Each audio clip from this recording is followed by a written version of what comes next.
je crois, Elisabeth, qu'on a beaucoup de questions, Manu, en cuisine pour toi. Ah, en si direct. Des questions en cuisine, ça va. Tout à fait, Émilie. Alors, par exemple, il y a une question de Muriel qui demande concrètement par quoi on commence pour initier une transition écologique quand on est une TPE, PME. Est-ce qu'il faut faire un bilan carbone? Et si oui, est-ce qu'il y a un outil de diagnostic carbone pour les TPE? Alors effectivement, il y a pas mal d'outils de bilan carbone. On commence par comprendre de quoi il s'agit pour cette activité-là. Donc évidemment, si vous êtes, j'ai donné l'exemple, si vous êtes dans le burger, vous n'avez pas les mêmes enjeux que si vous êtes dans le textile, où le problème c'est plutôt la fast fashion, la réparation. Mais il y a quand même des clés, c'est-à-dire que l'engagement climatique, effectivement, le bilan carbone, il y a des outils pour les faire plus ou moins en ligne et ça ne coûte pas très cher. C'est une bonne façon de comprendre où sont les enjeux. Est-ce que c'est plutôt dans les matières premières ou est-ce que c'est plutôt dans l'utilisation des produits, par exemple? Selon ce qu'on vend, c'est Interface, par exemple, c'est les matières premières, beaucoup, et la fin de vie. Donc, mais il y a des constantes qu'on retrouve un peu partout. Les matières premières, d'où elles viennent, est-ce qu'elles sont écologiques, est-ce qu'elles peuvent l'être plus, est-ce qu'elles sont locales, etc. Les process eux-mêmes, donc ça c'est l'énergie renouvelable qu'on a dans les bâtiments, les usines, etc. Comment on peut jeter moins. Et puis effectivement, la fin de vie des produits, comment on peut, dès les matières premières, utiliser des matières premières recyclées, voire recycler ses propres produits en fin de vie. Ça veut dire embarquer tous les fournisseurs et faire vraiment 360 de toute son activité. Oui, c'est ça qui est très intéressant. Produit, comme première étape d'ailleurs, puisque tu en parles, nous on a été la première entreprise certifiée B Corp en France. Et je voudrais juste dire, parce que je trouve ça hyper intéressant pour toutes les entreprises, y compris les petites, que le questionnaire d'évaluation du label B Corp, qui s'appelle le BIA, Business Impact Assessment, il est gratuit, accessible en ligne à toutes les entreprises. Et que donc, c'est une espèce d'évaluation 360 de votre performance. Alors, il faut 80 points sur 200 pour être certifié B Corp, mais en fait, on s'en fiche. Vous pouvez le faire même si vous n'avez pas du tout l'intention d'être certifié. Ça te donne une note globale de ta performance. Ça te répartit sur 5 domaines d'impact, dont l'environnement, les salariés, etc. Donc, ça te dit quand même où sont tes points forts et où sont, non pas tes points faibles, puisque tu ne perds pas de points sur B Corp, mais tu n'en gagnes pas dans certains domaines. Et surtout, ça te permet de te comparer à la fois à toutes les entreprises de ton secteur qui ont déjà fait le questionnaire partout dans le monde. Donc, ça donne quand même une petite idée. De regarder si dans un domaine, j'ai vraiment pas beaucoup de points, je peux aller regarder ce que font les entreprises qui ont beaucoup de points sur ce domaine. Ça permet de faire un plan d'action, en fait. Et tout ça sans dépenser un centime. C'est quand même c'est unique. Moi, c'est pour ça que je me suis engagée là-dedans à la base. C'est qu'en fait, c'était en quelle année, c'est unique. C'était en 2014 qu'on a été certifié B Corp. Déjà, bravo, félicitations. Pas mal. Pas mal, bravo. Manu, une autre question pour Elisabeth. Oui, alors là, je la prends complètement au hasard. C'est Sébastien qui nous pose la question suivante. Est-ce qu'on peut parler des labels et des certifications de type Lucie, ISO 26000, B Corp? On peut en parler puisqu'on vient d'en parler. On vient d'en parler. Non, effectivement, moi j'ai parlé de B Corp notamment parce que le questionnaire est gratuit et en ligne pour tout le monde. Il suffit juste de rentrer le nom de sa boîte, c'est confidentiel et vous pouvez, Mais effectivement, il y en a d'autres. Moi, j'ai choisi B Corp. Moi, je n'aime pas trop les certifications à la base parce que je trouve que sur un sujet qui est hyper excitant, qui est ce sujet du développement durable, parfois les certifications arrivent à être tellement rébarbatives que ça dégoûte presque du sujet. Ça peut être long, fastidieux.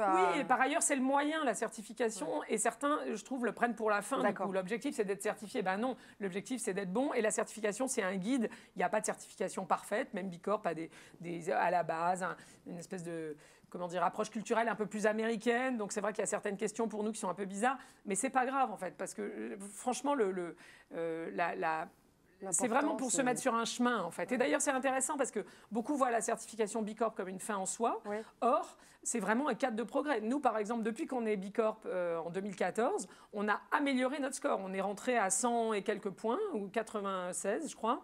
Et là, on est à 122. Et j'ai appris l'autre jour que Patagonia, qui est une des entreprises stars du label B Corp, est rentré avec 100 points et aujourd'hui, ils sont à 152. Donc, pour tout le monde, même Patagonia, ce truc-là, c'est un cadre de progrès parce que les questions sont sous forme de QCM. Donc, à chaque fois que tu réponds, même si tu as la réponse qui rapporte le moins de points, tu visualises ce que tu pourrais répondre et tu te dis « Ah bah tiens, mais en fait, ça, on pourrait le faire. On le fait pas. » Ça met une petite graine dans la tête. C'est ça, on n'y avait pas pensé, mais on peut le faire. Et voilà. Donc, c'est vraiment... C'est très utile, mais il faut vraiment voir la certification comme un moyen de progrès et pas comme une fin en soi. Bon, super. Merci, Elisabeth. Une dernière question, je crois, Manu. Oui, alors il y avait 2 petits JD qui erraient dans la cuisine, là, et qui bouillaient d'envie de poser une question à Elisabeth. Ils voulaient d'ailleurs réagir à leurs propos. D'ailleurs, Émeric. Pas petit, Manu. Effectivement. Émeric, c'est ça, Manu. Oui. Merci de me donner la parole. En fait, je voulais réagir. Merci beaucoup, Elisabeth, Et je voulais réagir à ces propos qui sont inspirants. Moi, je félicite aussi Mathieu pour que son exemple est particulièrement inspirant de l'évolution de son modèle économique et en tous les cas d'assumer ses convictions. Ça m'inspire aussi plusieurs choses, c'est que nous, dirigeants, on est responsables. Alors, en tant que citoyens tout d'abord, et puis on a aussi une responsabilité auprès de nos collaborateurs. Et on est en capacité de pouvoir passer des messages. Et c'est ça qui m'intéresse. Et ce qui nous intéresse aussi au CJD, c'est de concrétiser tout ça. Au-delà des labels, on est en train d'analyser beaucoup les labels avec le comité de pilotage Planète d'ailleurs qui travaille beaucoup. On a un point dans pas longtemps pour arriver à regarder ce que le panel des labels ou des bilans carbone qui existent puisse parler à tout le monde. Et finalement, on a un panel d'entreprises au CJD qui part de 1 à plusieurs centaines de collaborateurs et les outils ne sont pas toujours les mêmes. Et je rêve, moi, au CJD également, et c'est ce qu'on va essayer de faire dans les mois qui viennent, d'avoir une formation qui vous soit proposée par l'intermédiaire d'Étape, notre forum formation, pendant les forums, d'arriver à vous proposer une formation de 2 jours. Et moi, j'aimerais bien la faire, le premier, pour avoir les bonnes pratiques citoyennes et surtout les bonnes pratiques le lendemain de la formation à mettre en œuvre dans nos entreprises. Et je trouverais que ça aurait beaucoup d'intérêt. Puis sachez également, on travaille avec les pouvoirs publics, avec la BPI qu'on a eu en visio il n'y a pas très longtemps, avec l'ADEME, on a échangé également avec le directeur général il n'y a pas très longtemps pour voir comment est-ce qu'on pouvait aider au financement de toutes ces initiatives. Et toi, mon Julien, est-ce que tu voulais réagir également ? Oui, merci Manu. Alors d'abord, je tenais à dire, contrairement à Émilie, j'aime beaucoup ta coupe de cheveux. Je le trouve bien meilleure que celle de cette émission, j'ai l'impression. J'aime pas trop quand on vanne sur les cheveux. Je suis désolé. Enfin bref. Comme Émeric, je voudrais d'abord dire que j'aime profondément l'optimisme très inspirant d'Elisabeth et je trouve qu'il se marie très très bien avec le nôtre. J'avais une question pour toi, Elisabeth. Il y a une expression que j'aime beaucoup, que l'on trouve sur le manifeste d'Utopie dont tu es la fondatrice. Cette expression, c'est que vous vous dites acupuncteur du changement. Je ne sais pas si ça se prononce comme ça, peut-être pas. Acupuncteur du changement, j'aime beaucoup. Nous, il nous semblait que l'aiguille, une des aiguilles principales, c'était le bilan carbone. Je voudrais revenir, tu l'as abordé, tu as caressé le sujet tout à l'heure. Émeric vient de dire que c'était un de nos engagements, un de nos enjeux. Ce bilan carbone, il fait débat chez des gens qui sont plutôt très érudits sur le sujet. Quel est ton point de vue là-dessus ?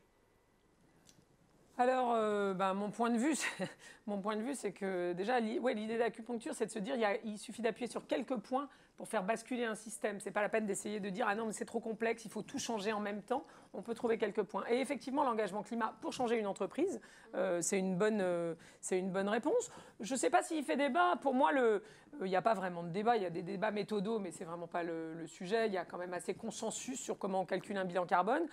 Pour moi, le sujet principal qu'on a vu sur les 15-20 dernières années, notamment au début du bilan carbone, c'est de ne pas se contenter de faire le bilan carbone tous les ans. Justement. Et de rien faire. Je me souviens notamment les stations de ski, parce qu'à un moment on a travaillé sur l'engagement environnemental des stations de sport d'hiver.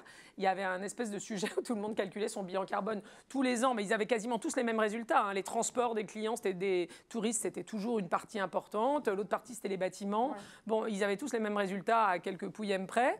À un moment, on dit bon c'est bien, mais il faudrait arrêter de calculer et agir. Ouais. Ce pourquoi d'ailleurs dans la certification Bicorp, la certification, elle est demandée non pas tous les ans, mais tous les 3 ans. Parce que l'idée, c'est qu'un entrepreneur Bicorp, il y a aussi bien des grands groupes comme Danone que des petites boîtes de 2 ou 3 personnes.